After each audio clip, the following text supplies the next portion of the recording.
बच्चों, तो हमारा 11th का फर्स्ट चैप्टर का फर्स्ट लेक्चर आ चुका है। किसी वजह से 2 अगस्त में हम 12th का फर्स्ट चैप्टर का फर्स्ट लेक्चर स्टार्ट नहीं कर पाए due to some technical issue. ठीक है, तो आज हम 3 अगस्त से अपना 12th स्टार्ट करेंगे और इसी तरह से अल्टरनेट डेटा हम कोशिश करेंगे कि आपके टाइम टू टाइम लेक्चर्स आप तक पहुंच जाएं। कभी बीच में कोई ग्लिच आता है तो हम स्किप कर देंगे, आगे पूरा कवर कर लेंगे, कोई इशू नहीं है। लेकिन कोशिश यही रहेगी कि अल्टरनेट डे पे टाइम से वीडियोस आए, टाइम से आपका कोर्स खत्म हो, टाइम से आपकी पढ़ाई। ठीक है, तो बिना वक्त गवाए हुए स्टार्ट करते हैं। मेरा नाम है आकर्ष राठौर, कि आपका हमारा प्यारा सा चैनल, क्या नाम है, द लर्नोवेट। अब हमारा 12th क्लास में फर्स्ट चैप्टर क्या आता है, सॉलिड स्टेट। सॉलिड स्टेट से क्या मतलब है हमारा, कि हमारा केमिकल बॉन्डिंग के बाद एक चैप्टर आता है स्टेट्स ऑफ मैटर। उसमें हम किसकी बात करते हैं, आपका सॉलिड की भी बात करते हैं, लिक्विड की भी बात करते हैं, गैसेस की बात करते हैं। लेकिन हमारे लिए 11 12 के लिए या हमारे नीट के लिए जो हमारा केवल स्टेट्स ऑफ मैटर है वो इनफ नहीं रहता है। तो हमने फिजिक्स और केमिस्ट्री दोनों में मिला के हमने सॉलिड, लिक्विड और गैसेस को अलग कर दिया है। जैसे आपने फिजिक्स में देखोगे या आपने देखा होगा, फ्लूइड की प्रॉपर्टीज ऑफ फ्लूइड एक चैप्टर है। ठीक है, वो फिजिक्स वाले आपके साथ पढ़ाएंगे, जो भी पढ़ाएंगे। हम अपना तो पढ़ा रहे हैं, क्या सॉलिड पढ़ाना है हमको, हम सॉलिड पढ़ाएंगे। ठीक है, और जहां तीनों की बात होनी होगी स्टेट्स ऑफ मैटर में, जहां तीनों की बात होगी वहां हम तीनों की बात।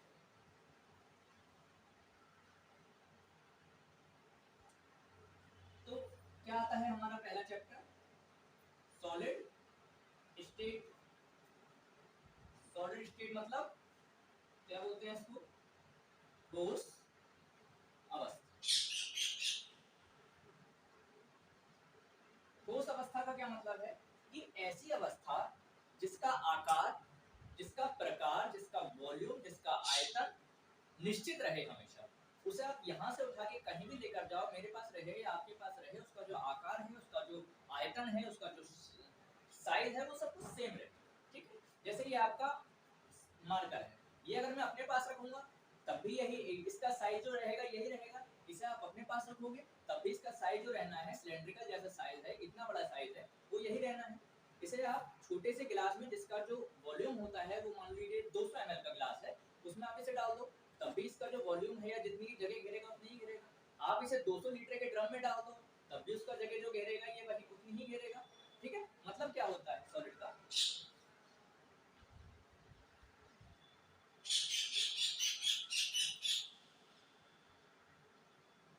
Same size. मतलब इसका जो साइज है वो यही रहना है। आप छोटे से गिलास में डालोगे तब भी यही, जो बड़े से बकेट में डालोगे तब भी यही, सेम शेप। अब शेप इसका कैसा है, सिलेंड्रिकल जैसा शेप है, सिलेंड्रिकल वाला 2 पाई आर वाला सिलेंड्रिकल शेप है। तो सिलेंड्रिकल शेप आप छोटे से गिलास में रखोगे तब भी इसका सेम रहेगा, बड़े से बकेट में रखोगे तब भी इसका सिलेंड्रिकल शेप रहेगा। चलिए, और क्या होता है इसकी सबसे बड़ी प्रॉपर्टी क्या होती है, रिजिड। रिजिड मतलब कठोर। कठोर मतलब कि हम अगर इसे आसानी से तोड़ना चाहें, थोड़ा सा फोर्स लगा के अगर तोड़ना चाहें तो टूटेगा नहीं। थोड़ा सा फोर्स लगा के इसे तोड़ना चाहें तो टूटेगा नहीं। क्यों, क्योंकि इसके जो इंटरमॉलिक्यूलर फोर्स है वो बहुत टाइटली बंधे हुए हैं। इसके जो इंटरमॉलिक्यूलर फोर्स है, चाहे वो एटम्स है, चाहे वो मॉलिक्यूल है, कुछ भी है, वो बहुत कस के बंधे हुए हैं, एक दूसरे को बहुत कस के पकड़ा हुआ है। ठीक है, तो जब तक हम उनकी फोर्स को तोड़ने लायक इस पे फोर्स नहीं लगाएंगे तब तक ये नहीं टूटेगा। ठीक है, कोई भी चीज 100% रिजिड नहीं होती, क्योंकि उसे तोड़ने के लिए भी कोई ना कोई बड़ी फोर्स है। 100% रिजिड की बात नहीं कर रहे, हम रिजिड की बात कर रहे हैं कि हाँ आसानी से नहीं टूटेगा। पूरी इसके पूरा दम लगा के इसे तोड़ोगे तो टूट ही जाएगा। ठीक है,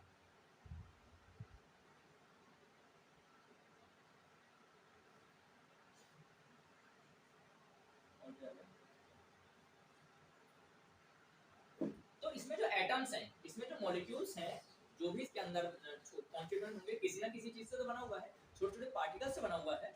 तो इसके पार्टिकल्स जो हैं, पार्टिकल्स, या हम कह सकते हैं इसको कॉन्स्टिट्यूएंट,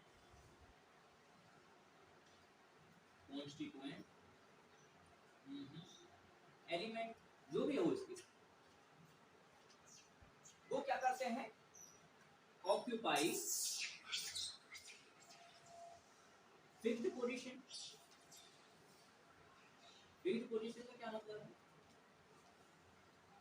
अगर इसका शेप चेंज नहीं हो रहा है, इसका साइज चेंज नहीं हो रहा है, मतलब इसके जो अंदर जो पार्टिकल हैं वो अपनी जगह पर रुके हुए हैं, वो कहीं जा नहीं रहे हैं, क्योंकि अगर वो कहीं जाते तो इसका शेप चेंज हो जाता।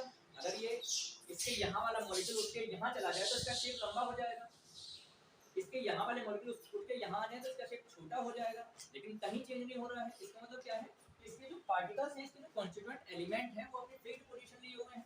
हाँ, एक चीज है कि वो ऑसिलेट करते हैं अपने, क्या करते हैं, ऑसिलेट करते हैं। मान लो ये हमारा मार्कर है, ठीक है, इसके अंदर जो पार्टिकल हैं ये अपनी फिक्स्ड पोजीशन पर है, लेकिन ये ऑसिलेट करते हैं। ऑसिलेट क्यों करते हैं, जैसे इलेक्ट्रॉन अपनी ऊपर वाली अवस्था में जाता है, फिर नीचे जाता है, तो ये अपनी जगह पर ऑसिलेट करते हैं, लेकिन अपनी पोजीशन चेंज नहीं करते हैं। मतलब यहाँ खड़ा हुआ है, यहाँ जाएगा, यहाँ जाएगा, यहाँ जाएगा, यहाँ जाएगा, अपनी पोजीशन का भी नहीं छोड़ेगा, ठीक है, ये होता है। साइज सेम रहेगा, शेप सेम रहेगा और रिजिड रहेगा, यानी कि आसानी से टूटेगा नहीं। चौथी चीज, इसके जो पार्टिकल्स होते हैं, जो छोटे छोटे एलिमेंट होते हैं इसके अंदर, वो अपनी फिक्स पोजीशन पर है, वो कहीं जाते नहीं हैं। पांचवी चीज कि वो ऑसिलेट करते हैं जगह पे, यहाँ से आगे जाएंगे, पीछे जाएंगे, आगे जाएंगे, पीछे जाएंगे, लेकिन कहीं भी अपनी जगह को छोड़कर नहीं जाएंगे, ठीक है। चलिए आगे क्या आता है,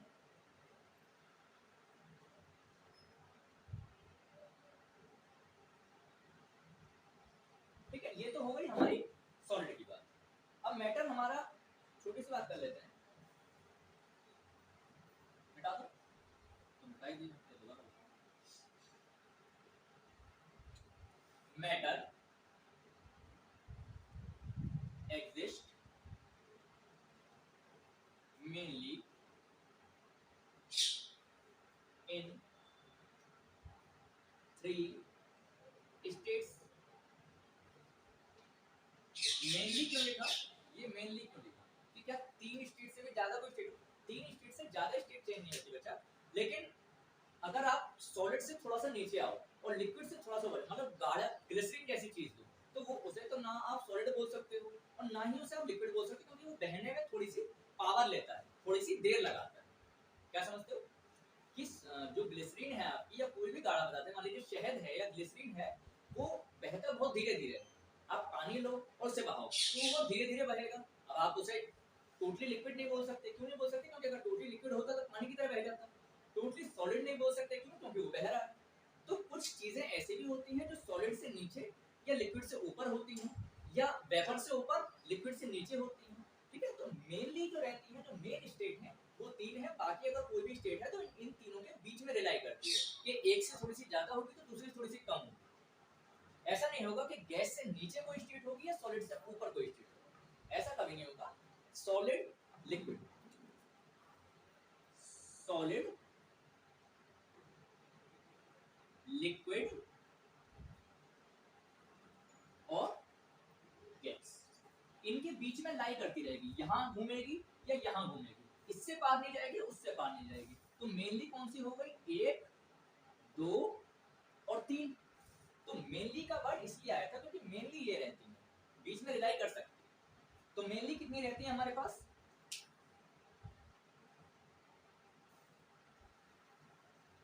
मेनली हमारे पास तो रहती है तीन, कौन सी, सॉलिड, लिक्विड और गैस, ठीक है। सॉलिड को हम सॉलिड बोलते हैं, इसका कोई स्पेशल नाम नहीं है, लेकिन लिक्विड और गैस के लिए, क्या समझे, कि लिक्विड और गैस के लिए हम एक वर्ड यूज करते हैं फ्लूइड, ठीक है। फ्लूइड बोलो, फ्लूइड बोलो, कुछ भी फ्लूइड यूज करते हैं।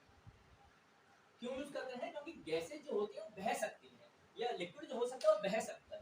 जैसे मान लीजिए हमारे कुछ घरों में सिलेंडर लगे हुए हैं, ठीक है, तो सिलेंडर से जो गैस जाती है वो गैस स्टोव तक वो बह के जाती है, उसे कोई खींचता तो नहीं है, गैस स्टोव में कोई पंप लगा हुआ नहीं है कि उसे खींच रहा है, वो बह के जा रही है वहां तक, ठीक है। किस वजह से बह रही है, कि हमने, ये हमारा सिलेंडर है, ठीक है, जिसका भी जो भी कंपनी का, ये इसमें से पाइप गया और ये हमारा गैस स्टोव है, और यहाँ पे हमने इसका ऑन ऑफ का लगाया हुआ है, इधर ऑन होना है, इधर ऑफ होगा। तो जैसे ही हमने इसे ऑन किया, क्या जैसे ही हमने इसे ऑन किया, ये इसकी जो नोजल था वो खुल गया। अब जब इसका नोजल खुल गया तो इसका जो प्रेशर था वो एटमॉस्फेरिक प्रेशर के बराबर हो गया। यहाँ पे क्या हुआ कि नोजल, जब तक नोजल बंद था इसका जो प्रेशर था इसके बराबर था, गैस रुकी हुई थी। जब तक प्रेशर था ये इसके बराबर था, गैस रुकी हुई थी। हमने इसे ऑन कर दिया, ये खुल गया यहाँ से। अब खुल गया यहाँ से तो वॉल्यूम इसका बढ़ गया, यहाँ इसके आसपास जो गैसेस थी वो वॉल्यूम बढ़ गया, वॉल्यूम बढ़ गया तो प्रेशर कम हो गया। ठीक है, अब यहाँ पे ज्यादा प्रेशर है, यहाँ पे कम प्रेशर है, तो गैस यहाँ से यहाँ जा रही है, बह के जा रही है ना। जब हमने नोजल खोल दिया तो ये बिल्कुल हवा में आ गया। हवा में आ गया मतलब अब चाहे कमरे में बैठे हुए हो तो इतना बड़ा वॉल्यूम इसका खुद का हो गया। सिलेंडर का वॉल्यूम कम है, इसका वॉल्यूम ज्यादा हो गया। अब क्या होता है, P जो होता है वो 1 प्रोपोर्शनल करता है V पर, आगे जाके पढ़ लेंगे। तो अब जब इसका वॉल्यूम बढ़ गया तो यहाँ पे प्रेशर कम हो गया, यहाँ पे प्रेशर ज्यादा है, यहाँ पर प्रेशर कम है। ठीक है, तो यहाँ से ज्यादा प्रेशर से कम प्रेशर की तरफ गैस जा रही है, तो मतलब बह रही है ना, इसीलिए गैस को भी हम फ्लूइड बोलते हैं। ये तुमने गिलास ये तुमने गिलास भरा पानी का, ठीक है, और इसी के पास में रखा हुआ है तुम्हारा फोन, टेढ़े मेढ़े बटन, ठीक है, ये तुम्हारी छोटी सी स्क्रीन, छोटा सा गरीब, ठीक है। अब तुमने इस गिलास को उठाने के लिए यहाँ पे हाथ बढ़ाया, फोन उठाया, इतने में गिलास गिर गया। अब गिलास तुम्हारा गिर गया, ये रहा गिलास, इसमें से पानी बहने लगा। मान लगे कि तुमने वो बात तो तुम्हारी बात की है, मैं तो बस ये बताना है। अब इसमें से क्या हुआ, पानी बहने लगा, पानी बह रहा है मतलब फ्लो हो रहा है, इसलिए लिक्विड भी हमारा फ्लूइड में आता है और गैस भी हमारी फ्लूइड में आती है। क्यों आती है, क्योंकि ये दोनों बह सकते हैं। अब इसे फेंक दो, ये नहीं बहेगा, ये तुमने यहाँ से यहाँ रख दिया, ये नहीं बहेगा। क्यों नहीं बहेगा, क्योंकि ये सॉलिड में आता है। फ्लूइड में हम केवल उन्हें ही रखते हैं जो बह सकते हैं, ठीक है।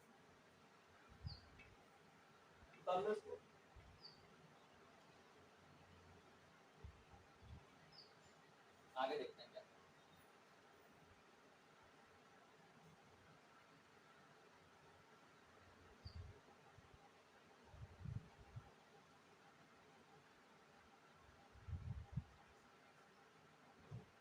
हटा दो।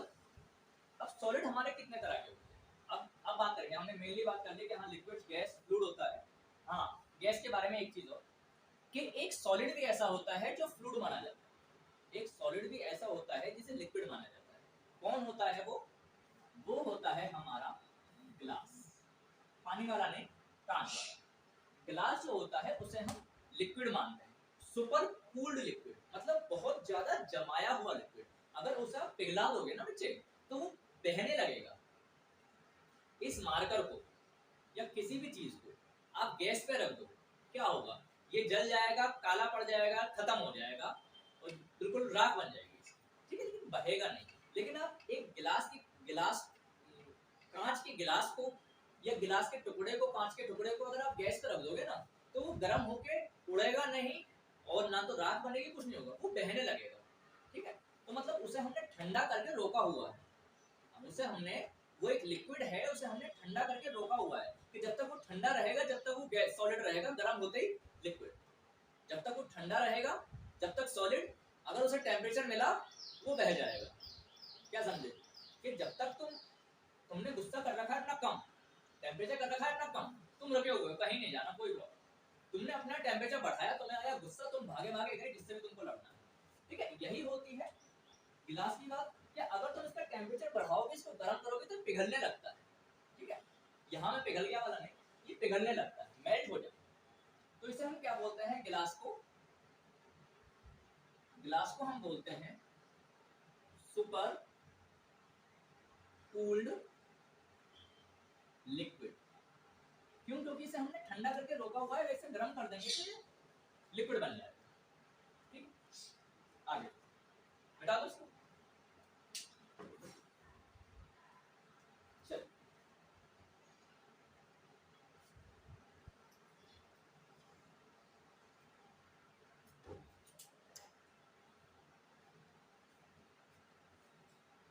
अब हमारे सॉलिड कितने तरह के आते हैं,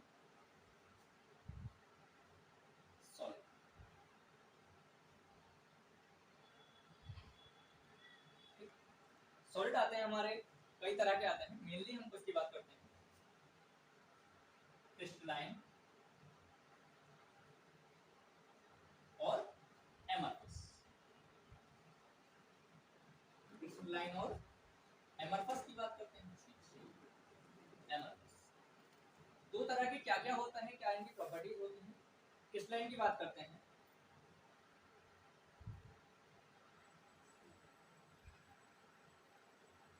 डेफिनेट शेप एंड वॉल्यूम। तो क्या एमरफस सॉलिड में कुछ ऐसा आ रहा है कि उसका डेफिनेट शेप नहीं? हमने सॉलिड की डेफिनेशन में तो बताया कि सॉलिड का सारा सबका जो शेप होता है वो सेम रहता है। तो क्या इसका सेम है, इसका नहीं है? तो क्या ये सॉलिड नहीं है? हमने अभी सॉलिड के लिए क्या बताया कि शेप और वॉल्यूम सेम रहता है, और इसमें हम कह रहे हैं, इसमें मना कर रहे हैं। क्यों बच्चे? डेफिनेट शेप और वॉल्यूम का मतलब ये है कि मान लीजिए आपके पास कोई बॉक्स है, ठीक है, ये डेफिनेट है, मतलब इसका जो साइज है, ठीक है, हाँ रेक्टेंगुलर है या स्क्वायर है या सर्कल है, ठीक है। इसी तरीके से आपने कोई पत्थर उठा लिया सड़क पे से,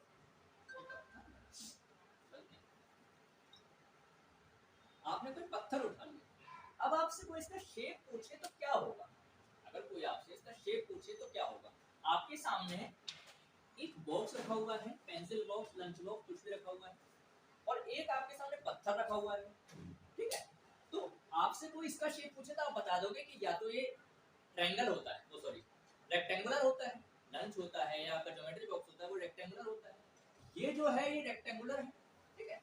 लेकिन अगर किसी ऐसी चीज की बात कर दें, कोई पत्थर है, उसका हम साइज नहीं बता सकते, हम उसे घिस के चौकोर बना दें वो तो चीज एक अलग है, सर्कल बन गया, तो हम उसे घिस के उसे शेप दे दें वो चीज एक अलग है, लेकिन हम इसका शेप नहीं बता सकते, तो इसका डेफिनेट नहीं, हम इसे डिफाइन नहीं कर सकते, इसलिए बोलते हैं कि ये डेफिनेट है, ये इंडेफिनेट है, ठीक। दूसरी क्या चीज है? Close packing, perfectly close packing,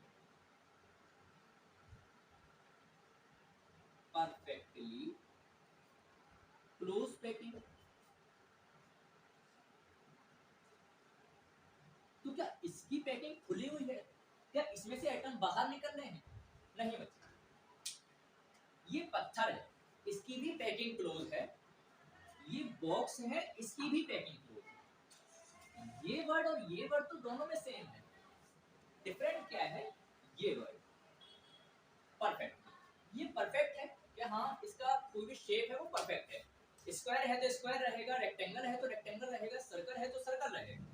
ये इम्परफेक्ट है, इधर से देखोगे कुछ और शेप है, इधर से देखोगे क्लोज तो है, इसकी पैकिंग जो है वो क्लोज है, लेकिन शेप जो है इम्परफेक्ट है।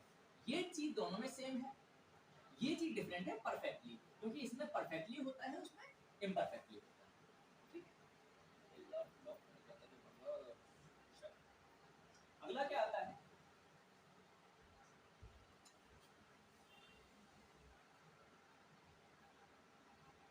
Hard and rigid. तो क्या ये नहीं है हार्ड एंड रिजिड? क्या ये हार्ड एंड रिजिड नहीं है?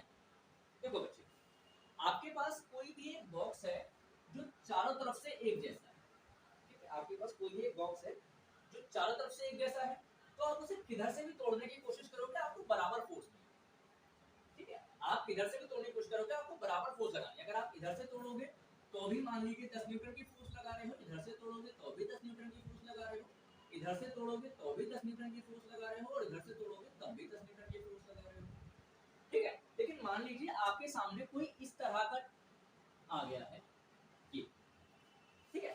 अब आप इधर से तोड़ने से शुरू करोगे तो ज्यादा फोर्स लगेगी, आप एक काम करो, इस पे मारो, टूट जाएगा आसानी से, इस पे मारोगे तो आसानी से टूट जाएगा, इधर से मारोगे तो नहीं टूटेगा आसानी से। मतलब इधर से देखोगे तो हाँ ये सॉलिड है, रिजिड है, लेकिन अगर उस पॉइंट पे देखो तो ये आसानी से टूट गया, मतलब सॉलिड नहीं है, सॉरी हार्ड नहीं है, ये रिजिड नहीं है, ठीक है। तो चेंज सिर्फ इस जगह इस तरफ है कि जो परफेक्टली क्रिस्टलाइन होता है, जो क्रिस्टलाइन सॉलिड होता है, परफेक्टली क्लोज पैकिंग होता है, उसे किसी भी तरफ से तोड़ोगे बराबर फोर्स लगानी पड़ेगी। लेकिन जो एमरफस होता है उसमें हो सकता है कि कोई पॉइंट ऐसा हो जो बहुत ज्यादा हार्ड ना हो, ठीक है, कोई पॉइंट ऐसा हो जो बहुत ज्यादा हार्ड ना हो। आप किसी पत्थर को दे के मारो, वो किसी एक कोने पे से टूटेगा, एकदम तो नहीं बिखर जाता, चूरा तो नहीं बन जाता, कहीं से तो टूटता है। हो सकता है वहां से वो कमजोर हो, वहां से वो कमजोर हो, और इसे मारा देके हम, ये नहीं टूटेगा, ठीक है ना। तो ये क्रिस्टलाइन है, और कोई भी ऐसी चीज जो किसी एक जगह से टूट सके या किसी एक जगह पे कमजोर हो, उसे हम बोलते हैं क्या, एमरफस। अब क्या आता है, शार्प मेल्टिंग पॉइंट।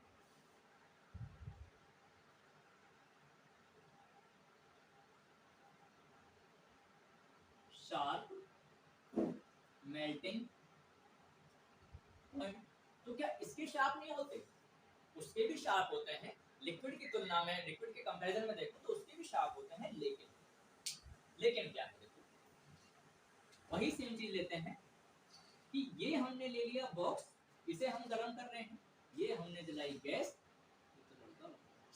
ये हमने जलाई गैस और इससे निकल रही है आग।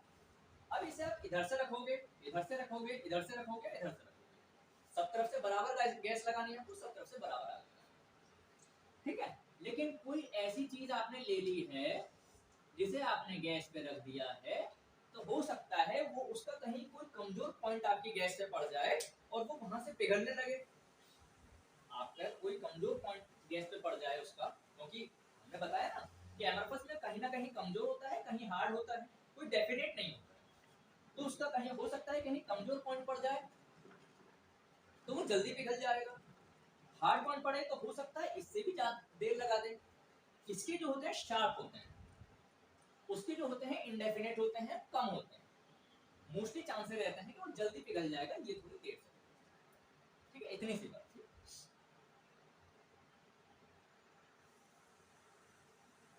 ठीक है, इतनी सी बात। क्या crystalline amorphous, definite shape volume, इसका डेफिनेट होता है, एमरफस वो होते हैं इनका कोई शेप वॉल्यूम सॉलिड होते हैं लेकिन शेप वॉल्यूम सेम नहीं रहता। परफेक्टली क्लोज पैकिंग यानी कि चारों तरफ से एक जैसा है, वो कहीं हो सकता है कमजोर हो, कहीं पैकिंग अच्छी हो, कहीं बुरी हो, कहीं कुछ हो, वो चीजें। हार्ड और रिजिड हो सकता है वो कहीं किसी पॉइंट पे कमजोर हो।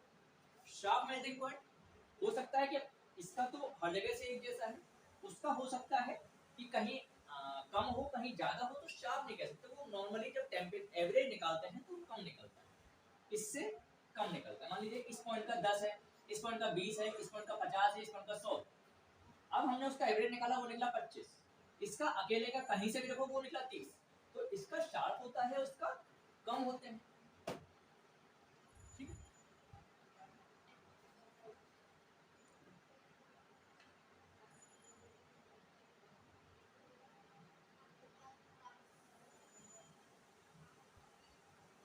तो एमरफस में लिखने को लिख सकते हैं कि इसका डेफिनेट है, तो इसका क्या होता है, do no have definite volume shape, ठीक है। ये परफेक्टली क्लोज पैकिंग होती है, तो इसे हम क्या बोल सकते हैं, do no have perfect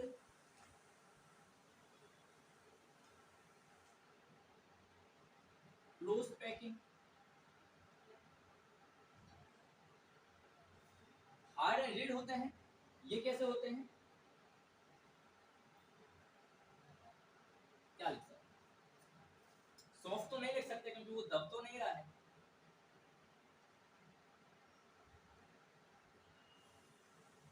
less harder, इस तरह से लिख सकते हैं, less harder than crystalline, crystalline, ठीक है। एक और प्रॉपर्टी आती है इनकी, ये होते हैं आपके एनिसोट्रोपिक,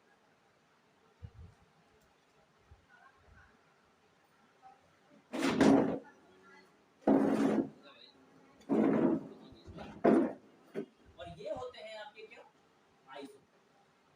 आइसोट्रोपिक और एनिसोट्रोपिक क्या होते हैं, ये अभी हम इसे डाल लो फटाफट जल्दी से।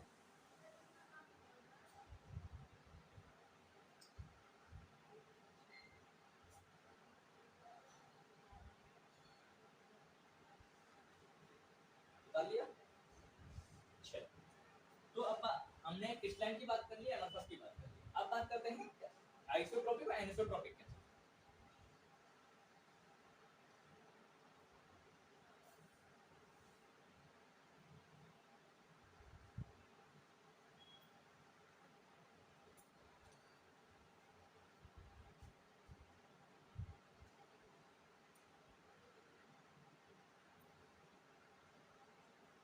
एग्जांपल लिखना चाहते हैं, एग्जांपल लिख लो इसके, क्रिस्टलाइन का एग्जांपल लिख लो। केमिस्ट्री की बात करेंगे तो केमिस्ट्री से ही रिलेटेड करेंगे। NaCl, KCl, CuCl2। एमरफस के लिखना चाहते हो लिख लो, एमरफस के। रबर, ठीक है। देखो अब रबर तुमने कहीं फेंकी या तुमने कहीं भी रखो, उसका शेप सेम रहेगा, लेकिन वो सॉफ्ट है इससे मुकाबले, क्रिस्टलाइन के मुकाबले। गिलास, ये तो हमारा जग परिचित है कि लिक्विड है, तो सीधी सी बात है क्रिस्टलाइन का तो मतलब ही नहीं है कि क्रिस्टलाइन होगा ये, ठीक है। प्लास्टिक, क्या होता है प्लास्टिक, आसानी से पिघल जाती है ना, उसका जो मेल्टिंग पॉइंट होता है बहुत कम होता है, बहुत जल्दी पिघल जाती है, छोटे से टेम्परेचर पिघल जाती है। तो प्लास्टिक जो होती है एमरफस होती है, उसे आप पिचका भी सकते हो, है ना। तो ये जो होते हैं टोटली सॉलिड होते हैं, वो कम सॉलिड होते हैं।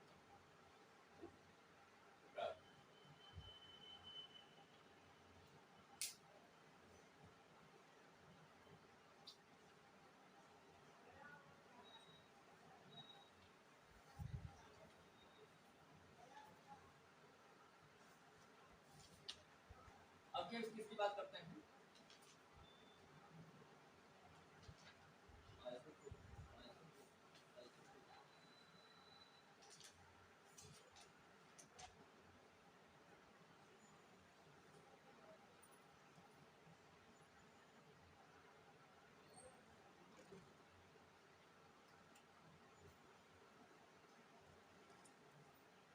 एनिसोट्रोपिक का क्या मतलब होता है,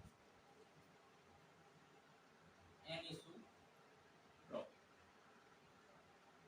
ठीक। और ये क्या होता है, आइसोट्रोपिक। मतलब क्या, देखो हम परफेक्टली क्रिस्टलाइन की बात करते हैं अगर, तो देखो परफेक्टली क्रिस्टलाइन का मतलब ये है कि जो भी एटम हैं, जो भी मॉलिक्यूल्स हैं, वो अपनी सही पोजीशन पर लगे हुए हैं, अपनी निश्चित पोजीशन पर लगे हुए हैं। मान लीजिए यहाँ पर छोटे छोटे वाले मॉलिक्यूल हैं, ठीक है, यहाँ पर बड़े बड़े वाले मॉलिक्यूल हैं, ठीक है, यहाँ पर छोटे छोटे वाले मॉलिक्यूल हैं, यहाँ पर बड़े बड़े वाले मॉलिक्यूल हैं, ठीक है, यहाँ पर बहुत छोटे मॉलिक्यूल हैं। मॉलिक्यूल का साइज अलग है, लेकिन उनका जो शेप है वो सही है। अब देखो अगर आप इस तरफ से देखोगे तो एक तरफ कैसे आए, छोटे छोटे आए, इस तरफ से देखोगे तो इससे ज्यादा छोटे छोटे वाले आए, इस तरफ से देखोगे तो बड़े वाले आए, अगर इस तरफ से देखोगे तो छोटा बड़ा, बहुत छोटा बहुत बड़ा, ठीक है। इस तरह से देखो, छोटा बड़ा, ठीक है।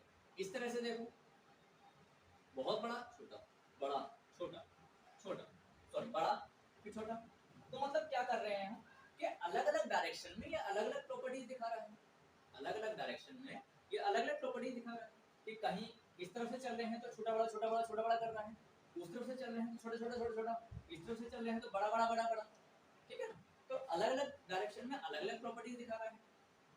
एमरफस की बात करें, ये हमारा रहा एमरफस, और ये हमारे लगे मॉलिक्यूल, कहीं छोटे कहीं बड़े, कोई डेफिनेट नहीं, ठीक है, कोई बता नहीं कौन क्या कर रहा है क्या नहीं कर रहा है, कहीं छोटे कहीं बड़े,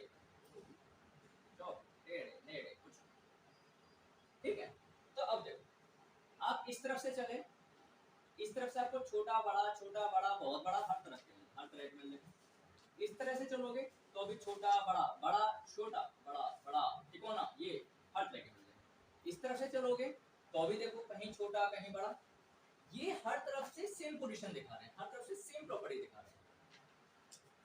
ये अलग अलग दिखा रहे हैं, इस तरफ से अलग, इस तरफ से अलग, इस तरफ से अलग, इस तरफ से अलग। ये क्या कर रहे हैं, हर तरफ से सेम दिखा रहे हैं। हाँ उन्होंने मान लिया भैया हम बोल रहे हैं हमारे जो मॉलिक्यूल्स हैं वो डेफिनेट नहीं, लेकिन तुम हमें कहीं से भी देखो, तुम्हें डेफिनेट नहीं मिलेंगे। ये कह रहे हैं भैया हमारे पास डेफिनेट है, लेकिन तुम अगर उधर से देखोगे तो अलग डेफिनेशन होगी, उधर से देखोगे तो अलग डेफिनेशन होगी। जो बच्चे बिगड़े हुए हैं वो बिगड़े हुए रहेंगे, चाहे वो टीचर के लिए हो, चाहे वो माँ बाप के लिए हो, चाहे वो दोस्तों के लिए, या कहीं से भी देख लो, हम तो बिगड़े रहेंगे। जो बच्चे सुधरे हुए हैं, तो क्या होता है कि कुछ बच्चे ऐसे होते हैं टीचर के सामने सुधरे रहते हैं, कुछ बच्चे ऐसे होते हैं जो दोस्तों के सामने सुधरे रहते हैं, कुछ बच्चे ऐसे होते हैं जो पेरेंट्स के सामने सुधरे रहते हैं, और कुछ बच्चे ऐसे होते हैं जो उनके सामने सुधरे रहते हैं।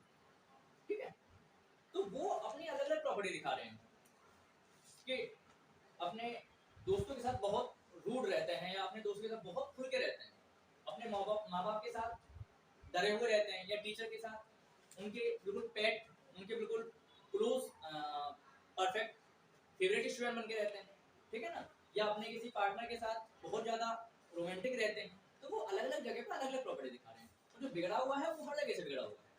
ठीक है, वो अपने दोस्तों के लिए भी बिगड़ा रहेगा, वो अपने माँ बाप के लिए बिगड़ा रहेगा, वो अपने पेरेंट्स के लिए, टीचर के लिए, दोस्तों के लिए, पार्टनर के लिए, सबके लिए बिगड़ा रहेगा। ठीक है, बात क्या हुई? They show different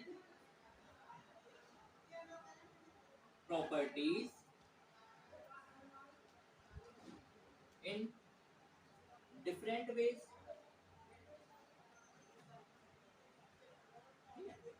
और ये इसमें क्या है प्रॉपर्टी?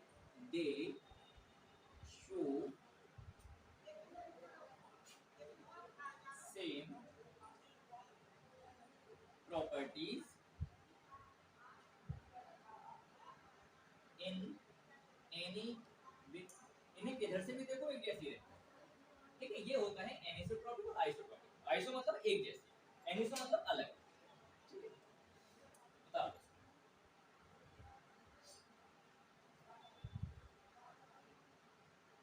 बता दिया।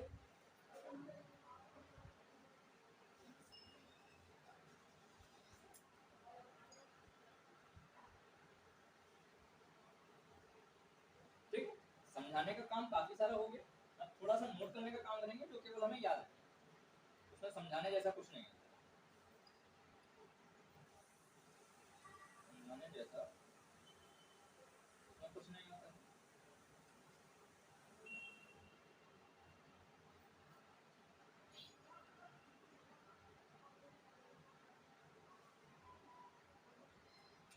अब कौन सा आता है? चलिए,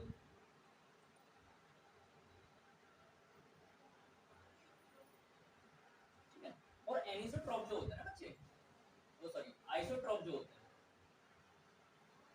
आइसोट्रॉप अलग चीज होता है, आइसोट्रॉप अलग चीज होता है। तो आइसोट्रॉप जो होते हैं ना, एनिसोट्रॉप जो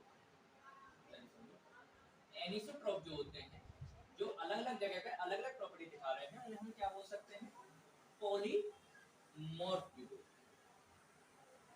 क्या बोलते हैं? पॉलीमॉर्फ बोलते हैं। कोई गड़बड़?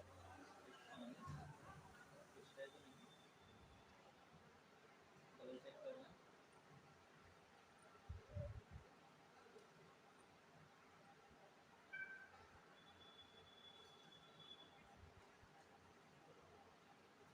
तो इन्हें हम क्या बोलते हैं? पॉलीमॉर्फ भी बोलते हैं। पॉलीमॉर्फ मतलब अलग अलग तरीके के, कई सारे तरीके के। ठीक है, मॉर्फ मतलब पोजीशन या प्रॉपर्टी, पॉली मतलब कई सारे तरीके के, अलग अलग।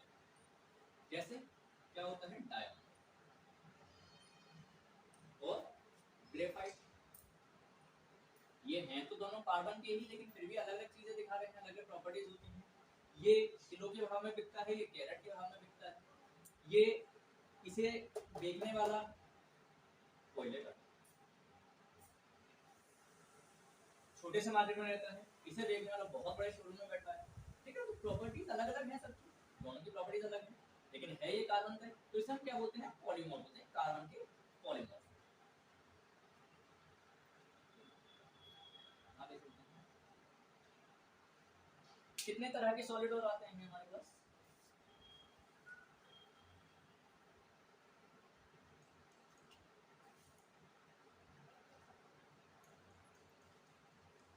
आयनिक सॉलिड।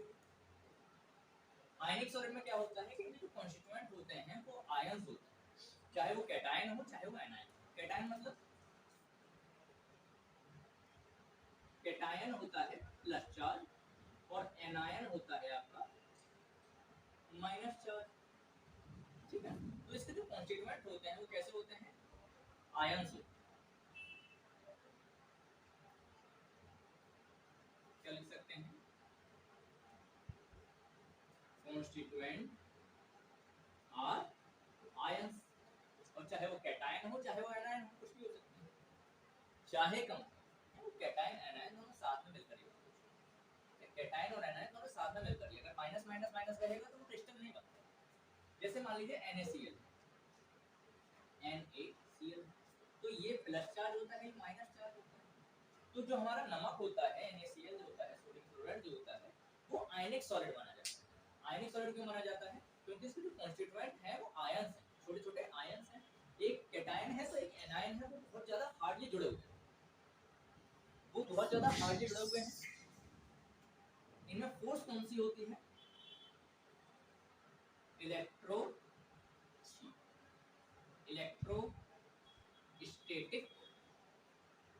Coulombic force.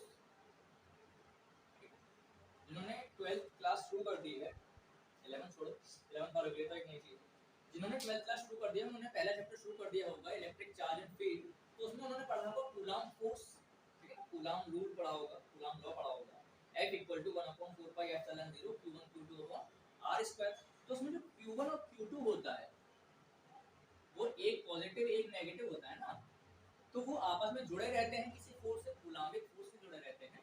तो इनमें वही फोर्स पाई जाती है, कूलाम्बिक फोर्स पाई जाती है, ठीक है। ये बहुत स्ट्रॉन्ग होते हैं, ये बहुत ज्यादा स्ट्रॉन्ग होते हैं, हार्ड। क्यों स्ट्रॉन्ग होते हैं, क्योंकि इनमें इलेक्ट्रिसिटी फोर्स पाई जाती है। क्यों पाई जाती है, आपने किसी को पैसे दे दिए, आपने किसी को पैसे दे दिए तो आप उसके धनी और वो आपका ऋणी हो गया।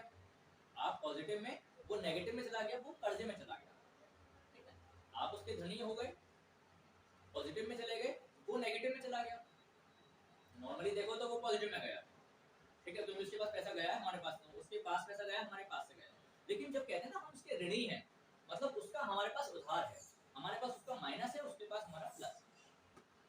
तो आपने किसी को पैसा दिया तो आप तो उसकी शक्ल कभी नहीं भूलोगे, क्यों, क्योंकि इससे हमें पैसा लेना है, और वो आपकी शक्ल कभी नहीं भूलेगा, क्यों, उससे आपसे बचना है, ठीक है। आप इस घर में रहते हो, वो उधर से निकल के निकल जाएगा, ठीक है, आप उसे ढूंढते रह जाओगे, वो पल्ली गली से कूद के बाहर, ठीक है। तो आप दोनों में एक बॉन्डिंग बनी हुई है जो कोई नहीं तोड़ सकता, तो आप दोनों में एक बॉन्डिंग बनी हुई है जो कोई नहीं तोड़ सकता।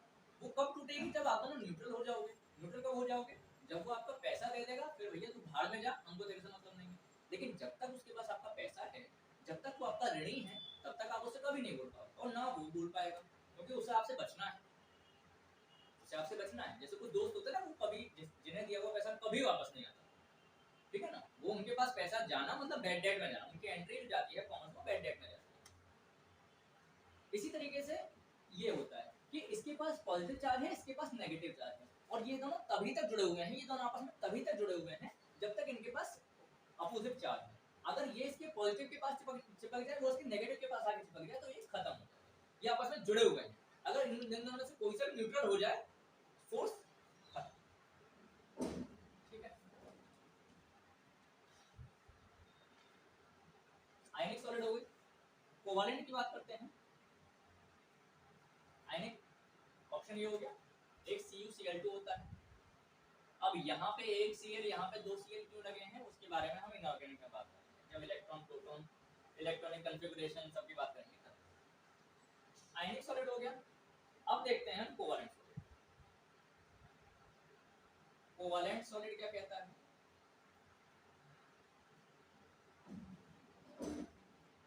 इसमें इनके जो कॉन्स्टिट्यूएंट एटम होते हैं, इनके जो कॉन्स्टिट्यूएंट एलिमेंट होते हैं, कॉन्स्टिट्यूएंट एलिमेंट क्या क्या हैं इसके, आपके एटम हो सकते हैं, आपके मॉलिक्यूल हो सकते हैं, है ना, कुछ भी हो सकता है। इनके यहाँ चार्ज की बात नहीं है, यहाँ चार्ज की जरूरत नहीं है, यहाँ कोई भी एटम हो सकता है, कोई भी मॉलिक्यूल। ये एक दूसरे से किससे जुड़े हुए हैं? कोवैलेंट बॉन्ड से। कोवैलेंट बॉन्ड क्या होता है, क्यों होता है, कैसे बनता है, सब आगे केमिकल बॉन्डिंग में बात करेंगे। अभी केवल इतनी सी बात याद रखो कि कोवैलेंट सॉलिड जो होता है वो कोवैलेंट बॉन्ड से बने हुए होते हैं। उनके जो एटम होते हैं, उनके जो कंस्टिट्यूएंट एलिमेंट होते हैं वो एटम और मॉलिक्यूल।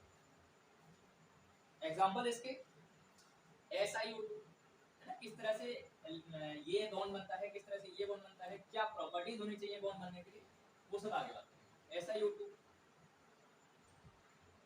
डायमंड और ग्रेफाइट,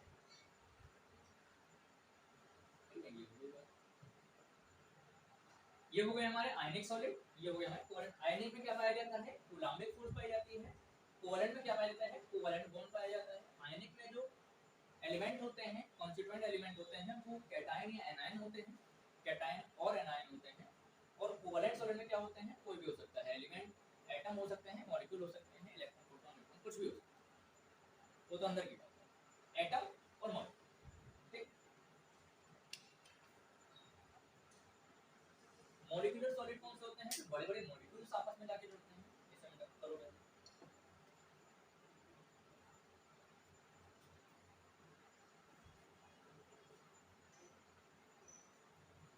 ठीक है, अब आती है एक चीज और आती है, पोलर और नॉन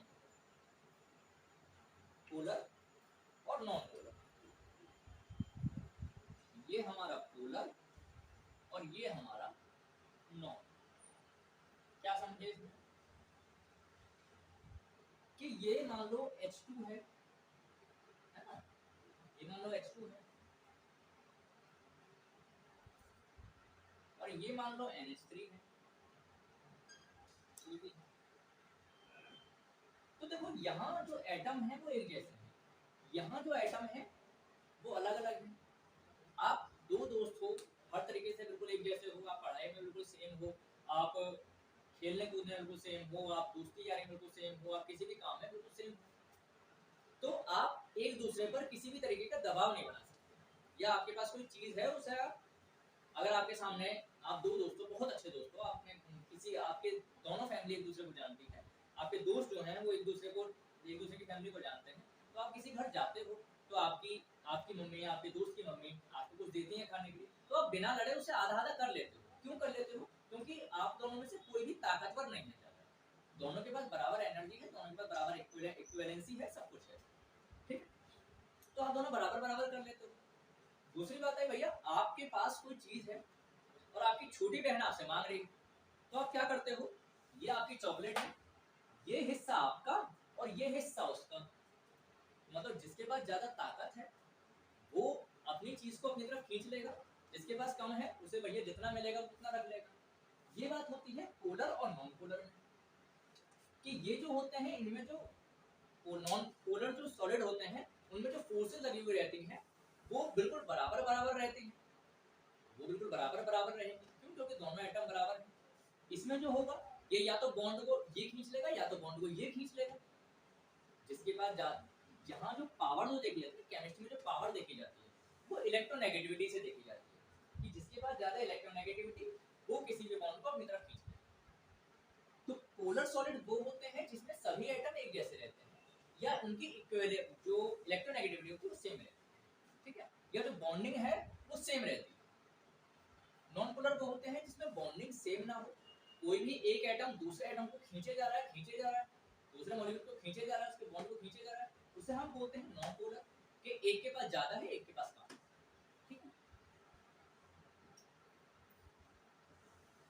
अब क्या आता है भाई?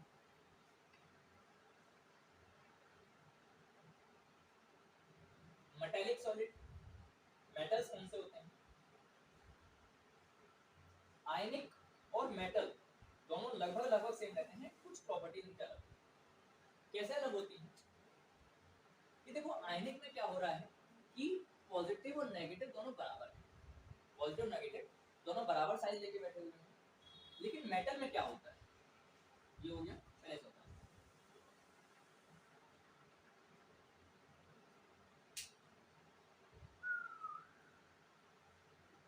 बता दूं?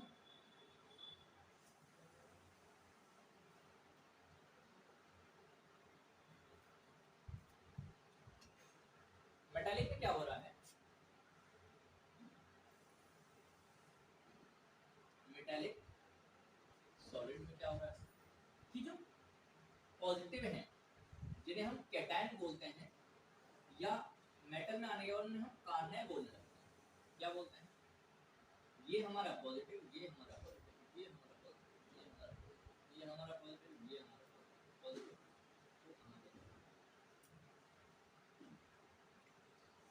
ये पॉजिटिव, ये। तो इसमें क्या होता है, मेटल में क्या होता है, आयनिक सॉलिड जैसे ही है, लेकिन इनमें कुछ अलग पाया जाता है कि मेटल में जो ये रहते हैं ये स्टेबल रहते हैं, ये कहीं जाते हैं, और इनके साथ में जो इलेक्ट्रॉन है, इनके साथ में जो इलेक्ट्रॉन है वो मूव कर सकता है, वो मूव कर सकता है, यानी कि ये जो है वो मूवेबल है। कभी कभी देखा है ना बच्चों कि हम किसी मेटल को, किसी भी चीज को हम गर्म करते हैं तो वो पीछे तक गर्म होने लगता है। क्यों होता है, क्योंकि वहां के जो गर्म वाले इलेक्ट्रॉन हैं वो इधर आ रहे हैं और यह उसकी एनर्जी को अगले इलेक्ट्रॉन तक देते जा रहे हैं। क्यों दे रहे हैं, क्यों इलेक्ट्रॉन जो है वो छोटी कक्षा से बड़ी कक्षा में पहुंच गया एनर्जी लेकर, उसने एनर्जी छोड़ी अगले इलेक्ट्रॉन को दी, फिर वो पहुंचा, जो पॉजिटिव है वो वहीं रुका हुआ है, लेकिन जो इलेक्ट्रॉन है वो चल सकता है। कभी कभी क्या होता है कि जब हम इफेक्ट पढ़ेंगे, फ्रैंकल इफेक्ट, शॉर्ट की इफेक्ट, वो पढ़ेंगे, उसमें हम देखेंगे कि इलेक्ट्रॉन जो होते हैं निकल के बाहर भी चले जाते हैं और यहाँ खाली जगह रह जाती है, पॉजिटिव कहीं नहीं जाता। तो मेटेलिक और आयनिक सॉलिड में ये अंतर होता है कि आयनिक में दोनों एटम हो, सॉरी दोनों जो चार्ज होते हैं, पॉजिटिव और नेगेटिव जो होते हैं वो एक साथ रहते हैं। इसमें क्या होता है कि पॉजिटिव अपनी जगह पर रहता है, इलेक्ट्रॉन जो होता है, नेगेटिव जो होता है, निकल सकता है। ठीक है,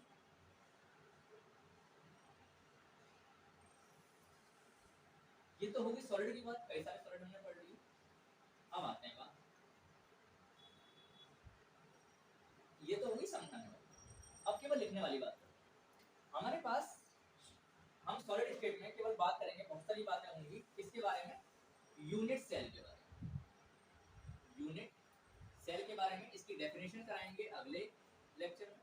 अभी केवल यूनिट सेल देख लो, एक वर्ड है यूनिट सेल, और ये कितने तरह का होता है आपका, 7 तरह का, 7 type, 7 type of unit cell. समझने की जरूरत नहीं है, थोड़ा सा याद रखना। यूनिट सेल कहाँ से शुरू होती है, कैसे ऊपर जाती जाती है, ये हम अगले लेक्चर शुरू करेंगे। इसकी डेफिनेशन 7 तरह की होती है, पहले ये याद रखना है आपको। पहला क्या होता है, क्यूबिक। क्यूबिक में क्या आता है, A equal to B equal to C, यानी कि इसकी तीनों जो साइड होती हैं वो एक जैसी, तीनों की जो साइड है, तीनों जो साइड है वो एक जैसी, एक जैसी साइज की है, एक जैसी शेप। एल सी, अल्फा बराबर बीटा बराबर गामा बराबर 90,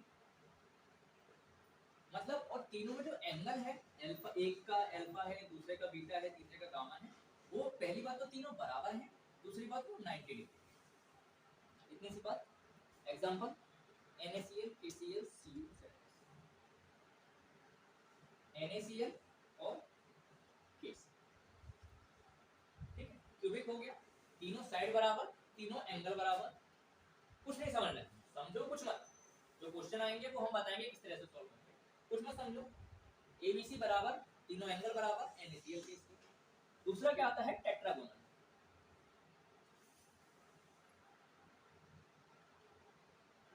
टेट्रागोनल, टेट्रागोनल में क्या होता है कि दो साइड इसकी बराबर, इसकी दो साइड इसकी बराबर और तीसरी साइड बराबर नहीं, कोई सी भी, चाहे कोई सी भी, जरूरी नहीं है कि सी ही हो, कोई सी भी एक साइड जो होती है वो अलग होती है। इसी तरीके से एंगल इसमें सेम है, एंगल चेंज नहीं हुआ है, लेकिन तीसरी साइड का जो शेप है वो चेंज हो गया है। एंगल हमारा वही रहेगा 90 डिग्री तीनों का। Example CuSO4 SN। तीसरा क्या आता है हमारे पास, ऑर्थोरोम्बिक, ऑर्थोरोम्बिक, नाम याद रखो, एंगल याद रखो, बस और कुछ याद, थोड़ा सा याद कर लो यार, समझा देंगे थोड़ा थोड़ा याद कर लो, तो समझने की चीज नहीं। ऑर्थोरोम्बिक में क्या होता है कि तीनों साइड ही डिफरेंट होते हैं, तीनों की तीनों साइड डिफरेंट, ना तो ए इक्वल होगा, ना तो बी इक्वल होगा, ना तो सी। एंगल एंगल सेम रहेगा, एंगल जो है वो आपका सेम रहेगा, 90 डिग्री रहेगा। एग्जांपल इसके रोम्बिक सल्फर CaCO3 और रोम्बिक सल्फर। रोम्बिक सल्फर जो होता है वो सल्फर का ही एल्कोहल क्या होता है आगे का। चौथा देखो क्या कहता है, मोनोक्लिनिक।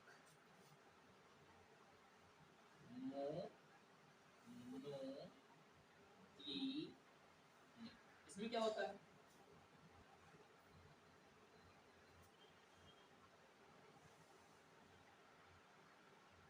कि ABC अनइक्वल रहते हैं, एक ऐसे नहीं होते, अल्फा और गामा बराबर होते हैं और 90 डिग्री होते हैं।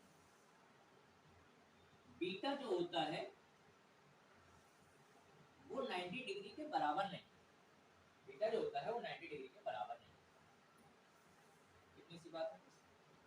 एग्जांपल क्या हो सकता है, मोनोक्लिनिक सल्फर और PbCl और मोनोक्लिनिक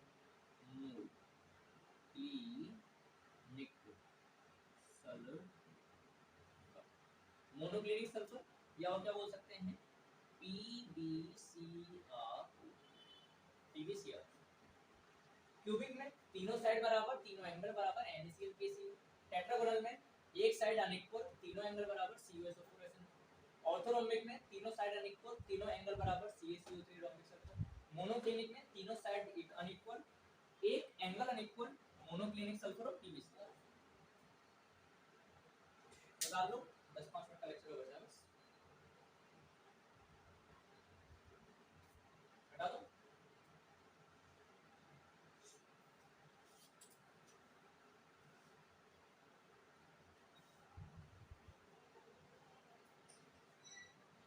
बहुत कम चांस है इसके बारे में क्वेश्चन आता है, लेकिन फिर भी याद रखना थोड़ा सा जरूरी।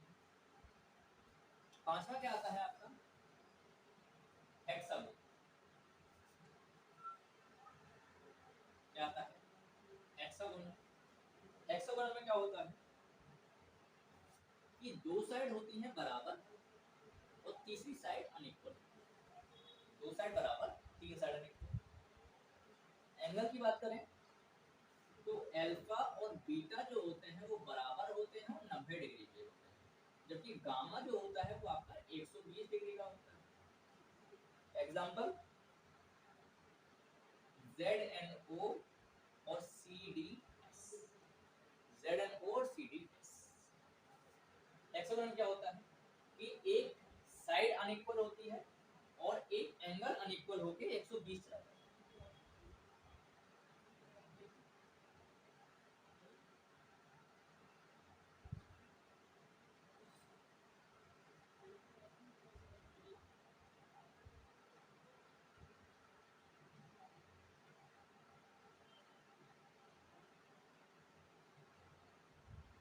रोम्बोहाइड्रल, रोम्बोहाइड्रल अलग अलग किताबों में कभी इसका नाम अलग अलग रखा होता है, रोम्बोहाइड्रल। ठीक है, आपकी किताब में कुछ और हो, छठा नंबर देख लेंगे। इसमें क्या होता है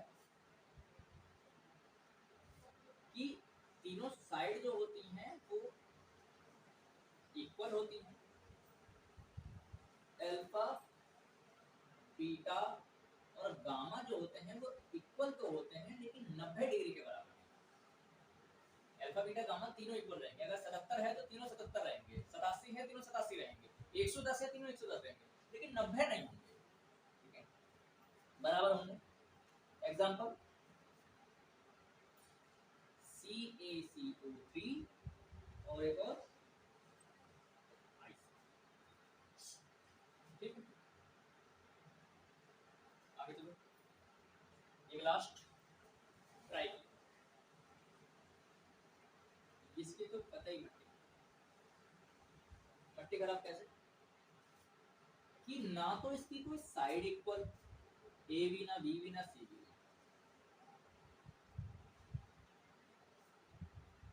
ना तो ये 90 डिग्री के इक्वल और ना ये आपस में किसी तरीके से इक्वल, ठीक है ठीक है। ना तो इसकी कोई साइड इक्वल होगी ना तो इसका कोई एंगल इक्वल।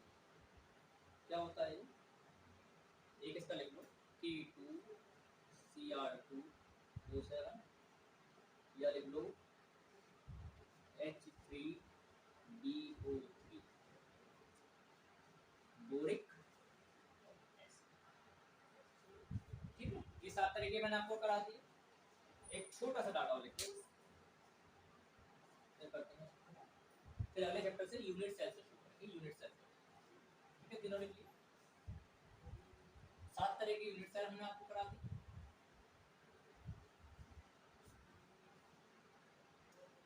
अब किसी भी क्रिस्टल में types of symmetry in crystal. Symmetry कितने तरह की होती है क्रिस्टल में? तो प्लेन ऑफ सिमेट्री होती है 9। प्लेन ऑफ सिमेट्री होती है आपकी 9 तरह की। Plane of symmetry 9। दूसरा आता है आपका एक्सिस ऑफ सिमेट्री।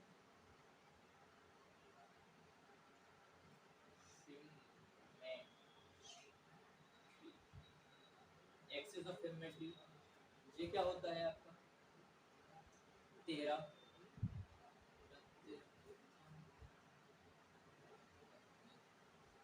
तीसरा क्या आता है आपका centre of symmetry. Centre of symmetry ये कितना होता है? कितना हो गया आपका 23। यानी कि टोटल नंबर ऑफ सिमेट्री जो होती है, टोटल नंबर ऑफ सिमेट्री जो होती हैं वो आपकी होती है 20। ठीक है बच्चों, तो यहाँ तक हम बात करते हैं। क्या बात करें हमने? सॉलिड के बारे में बात करी, थोड़ा सा लिक्विड के बारे में, थोड़ी सी गैस के बारे में बात करी, लिक्विड क्यों बहते हैं, सॉलिड क्यों बहते हैं इसके बारे में बात करी, सॉलिड कितनी तरह के होते हैं इसके बारे में बात करी, एनिसोट्रोपिक, आइसोट्रोपिक, एमरफस, क्रिस्टलाइन इसके बारे में बात करी। फिर हमने 7 तरीके के क्रिस्टल देखे, 7 तरीके के यूनिट सेल देखे और उसके बाद हमने टोटल सिमेट्री। तो इस लेक्चर को यहीं समाप्त करते हैं, वैसे भी काफी लंबा हो चुका है। तो अगले लेक्चर से हम शुरुआत करेंगे कहाँ से? यूनिट सेल की डेफिनेशन से। तो तब तक पढ़ाई करते रहिए, खुश रहिए। All the best.